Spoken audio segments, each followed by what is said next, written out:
साथियों नमस्कार। डीजीगो पोर्टल के माध्यम से जिस तरह से गत वर्ष विद्यालयों में जो राशि खर्च की जाती है उसके बिल लगाए गए थे। इसके लिए सत्र 2023-24 के लिए राशि जारी हो चुकी है। आपके विद्यालय को कितनी राशि जारी हुई है ये आप चेक कर सकते हैं। चेक करने के बाद राशि को डिस्ट्रीब्यूट करने से पहले हमें दो कार्य महत्वपूर्ण है उन्हें करना है। एक तो एसएनए अकाउंट को आपके विद्यालय के डिजिगो पोर्टल से मैप करना है, जोड़ना है। दूसरा है जो एक होल्डिंग अकाउंट बैंक का खोला जाएगा, उस अकाउंट को भी आपको डिजिगॉव से मैप करना है। तो आज के वीडियो में हम इन दोनों प्रोसेस को देखेंगे, किस तरह से हम एसएनए अकाउंट के खाते को अपने डिजिगो पोर्टल से जोड़ें, एसएनए अकाउंट क्या है और होल्डिंग अकाउंट क्या है। इन सभी की विस्तार से चर्चा हम आज के वीडियो में करेंगे। तो साथियों वीडियो से जुड़े रहें और वीडियो को अंत तक जरूर देखें। किसी भी प्रकार की समस्या के लिए आप हमारे इस वीडियो के कमेंट बॉक्स के माध्यम से हमें अवगत करा सकते हैं। हर संभव प्रयास किया जाएगा कि सभी साथियों का कुछ न कुछ सहयोग इसमें हो। तो इसके लिए हमें करना क्या है कि जैसे हम देखें कि जो एसएनए अकाउंट है, एसएनए अकाउंट क्या है।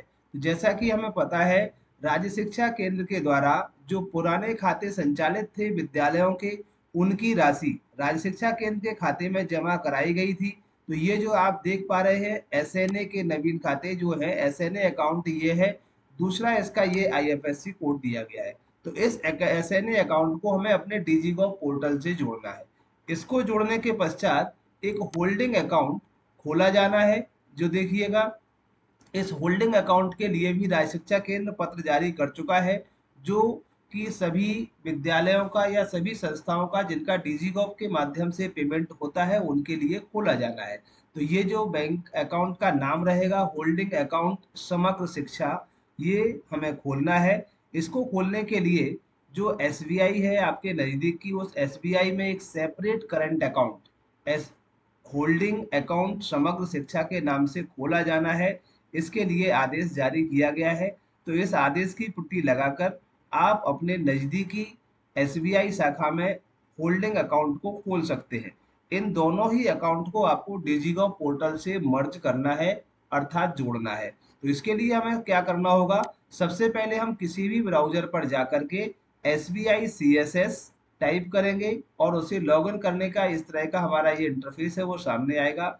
जहां आपको यूजर नेम जो आपका गत वर्ष था विद्यालय का जिससे आपने राशि पेमेंट की थी वो यूजर नेम आपको लिखना है। इसके बाद आपको यहाँ पासवर्ड डालना है। पासवर्ड डालने के बाद आप लॉगिन हो जाएंगे। लॉगिन होने के बाद यदि आपको कोई परेशानी आती है, लॉगिन करने में भी आती है, पासवर्ड आप भूल गए हैं, तो आप फॉरगॉट पासवर्ड करके भी अपना नया पासवर्ड क्रिएट कर सकते हैं। बट जो यूजर नेम है ये शायद सभी लोगों ने लिख करके रख लिया होगा। तो उस यूजर नेम और पासवर्ड के माध्यम से इसको ओपन करना है। अकाउंट को मैप करने के लिए साथियों ध्यान रहे कि ये जो अकाउंट है हमारे यहाँ तीन कैंडिडेट्स को इसमें बनाया गया था, मेकर, वेरीफायर और अप्रूवर। मेकर जो कि बिल तैयार करके अपलोड करते थे, वेरीफाई उस बिल को अप्रूव वेरीफाई करते थे और अप्रूवर अप्रूव करते थे, उसके बाद ही ये प्रक्रिया होती थी। जिन विद्यालयों में शिक्षकों की संख्या कम है वहां पर केवल दो व्यक्ति, मेकर और वेरीफायर एक व्यक्ति हुआ करता था और अप्रूवर एक व्यक्ति हुआ करता था। दो व्यक्तियों से भी खाता संचालित किया जाता था। अब ये जो मैप करने की प्रक्रिया है, इस मैप करने की प्रक्रिया के लिए जो मेकर है विद्यालय का, उस मेकर की आईडी से आपको लॉगिन करना है। जैसे ही हम मेकर की आईडी से लॉगिन इसे कर लेंगे, तो मेकर की आईडी से लॉगिन करने के पश्चात जो राशि आपके विद्यालय को जारी हुई है वो राशि भी आपको यहाँ पर दिख जाएगी। और राशि देखने के पश्चात सबसे पहले यहाँ जो ऑप्शन आप देख रहे हैं, अभी कोई भी फंड डिस्ट्रीब्यूट यहाँ पर नहीं हुआ है। इसके बाद जो मैप करने की प्रक्रिया है उसके लिए हमें जाना होगा माई मॉड्यूल में। तो हम इस माई मॉड्यूल को क्लिक करेंगे। माई मॉड्यूल को क्लिक करने के बाद यहाँ बहुत सारे ऑप्शन आते हैं, जहाँ वेंडर मैनेजमेंट जिसमें हम वेंडर बनाते थे, किस तरह से हम फंड को डिस्ट्रीब्यूट करते थे, वो सारे ऑप्शन यहाँ पर आते हैं। इसके वीडियो हमारे चैनल पर पूर्व से भी अपलोड है। गत वर्ष भी विभिन्न समस्याओं से संबंधित वीडियो डिजिगो पोर्टल से रिलेटेड मैंने बना के अपने चैनल पर शेयर किए थे। इसलिए यदि आपने अभी तक चैनल को सब्सक्राइब नहीं किया है तो प्लीज़ सब्सक्राइब कर लें और वीडियो को देखते रहें। तो इसके लिए जब ये हम यहाँ ओपन कर लेते हैं तो पहला ऑप्शन है यहाँ पर एडमिन का। तो इस एडमिन पर हमें क्लिक करना है। जैसे ही हम एडमिन पर क्लिक करेंगे थोड़ी प्रोसेस होगी, और प्रोसेस होने के बाद डिपार्टमेंट कॉन्फ़िगरेशन का ऑप्शन यहाँ पर आ जाता है। तो इस डिपार्टमेंट कॉन्फ़िगरेशन के ऑप्शन पर हमें क्लिक कर देना है। इसके बाद भी थोड़ी प्रोसेस होगी।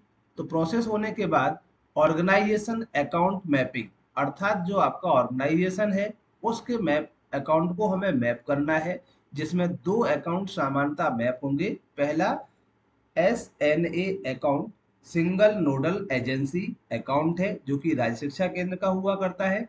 इसी में हमें कंफ्यूज नहीं होना है। जो शेष राशि पिछले खातों की थी वो सभी हमने इसी राशि में अकाउंट में जमा की थी। तो हम इस ऑर्गेनाइजेशन अकाउंट मैपिंग को क्लिक कर देंगे। जैसे ही क्लिक करेंगे तो कुछ ऑप्शन यहाँ पर दिखाई देंगे। अब यहाँ आप देखेंगे account type, please select account type, किसको हमें यहाँ पर मैप करना है। तो यहाँ ये आता है, फिर ऐड करने का ऑप्शन आता है, तो हम यहाँ ऐड पर क्लिक करेंगे। जैसे ही हम ऐड पर क्लिक करते हैं तो कुछ इस तरह का इंटरफेस हमारा सामने आएगा, जहां प्लीज सिलेक्ट यानी अकाउंट को हमें सिलेक्ट करना है, अकाउंट नंबर, आईएफएससी कोड 2 बार यहाँ पर दिया हुआ है। अब देखते हैं किस तरह से ये आगे की प्रोसेस होती है। तो सबसे पहले हमें एसएनए अकाउंट को मैप करना है। तो यहाँ से हम अकाउंट सेलेक्ट कर लेते हैं। अकाउंट सेलेक्ट करने के लिए जैसे ही हम क्लिक करेंगे तो 4 तरह के अकाउंट यहाँ पर आ जाते हैं। पहला है एसएनए अकाउंट, सेकंड है होल्डिंग अकाउंट, थर्ड है डिपॉजिट अकाउंट, और फोर्थ है पीएफ अकाउंट।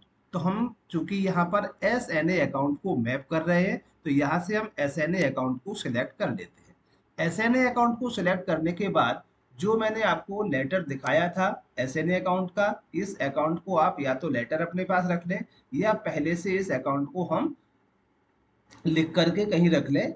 अकाउंट और आईएफएससी कोड रखने के बाद जैसे ही हमने अकाउंट को सिलेक्ट किया तो सबसे पहले हमें यहाँ पर अकाउंट नंबर को लिखना है। अकाउंट नंबर लिखते समय पूर्ण रूप से सावधानी बरतें, नंबर कोई भी गलत यहाँ पर ना हो जाए। तो हम यहाँ पर अकाउंट नंबर लिख लेंगे।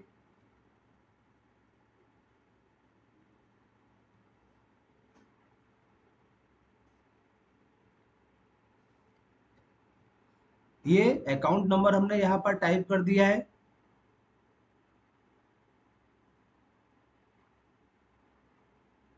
अकाउंट नंबर लिखने के पश्चात आप यहाँ आईएफएससी कोड लिखेंगे। आईएफएससी कोड टाइप करने के लिए ध्यान रहे कि जो आईएफएससी कोड कैपिटल लेटर में यहाँ पर लिखा हुआ है तो हमें उसे कैपिटल लेटर में ही यहाँ पर इसके वर्ड को लेटर्स को लिखना है।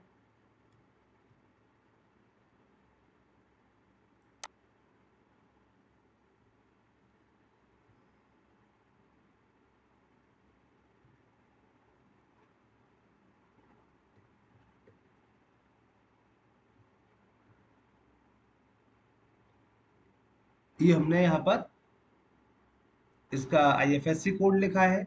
जैसे ही आईएफएससी कोड को हमने लिखा तो यहाँ ऑटो फील्ड बैंक का नाम आ जाएगा, और जो दोबारा से उसका एक आईएफएससी कोड है ये भी ऑटो फील्ड यहाँ पर हो जाएगा। तो ये जानकारी हमने यहाँ पर एसएनए अकाउंट की यहाँ पर फीड कर ली है। एक बार हम इससे और अच्छी तरह से चेक कर लेते हैं।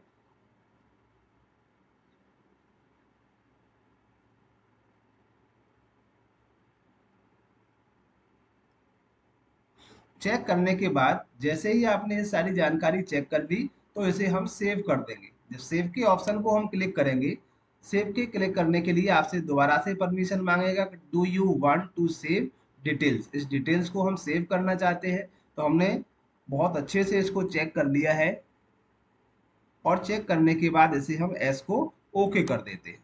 जैसे ही हमने एस को क्लिक किया तो आपका ये यहाँ पर मैपिंग डिटेल सेव्ड सक्सेसफुली, तो आपका ये एसएनए अकाउंट यहाँ पर सेव हो जाता है और आपके अकाउंट से मैप हो जाता है। तो साथियों ये थी एसएनए अकाउंट को डीजेगव पोर्टल के माध्यम पर आपको मैप करने की प्रक्रिया। सेम यही प्रोसेस होल्डिंग अकाउंट को मैप करने की है। जब आपके विद्यालय का होल्डिंग अकाउंट ओपन हो जाए तो यहाँ से जो अकाउंट सेलेक्ट का ऑप्शन था, इस अकाउंट सेलेक्ट के ऑप्शन से आपको मैं बता देता हूँ, जो आपका अकाउंट सेलेक्ट का ऑप्शन है उसमें से आपको होल्डिंग अकाउंट को मैप करना है। देखिए जो हमने मैप किया हुआ है वो यहाँ पर आ गया है, ऐड हो गया है। तो साथियों, ये थी एक महत्वपूर्ण जानकारी एसएनए अकाउंट को मैप करने की। सेम प्रोसेस से हम होल्डिंग अकाउंट को भी मैप कर सकते हैं। आशा करते हैं वीडियो में दी गई जानकारी आपको पसंद आई होगी और सहयोगी होगी। मिलते हैं कुछ इसी तरह के नए वीडियो के साथ, जब तक के लिए सभी को थैंक यू, धन्यवाद, जय हिंद।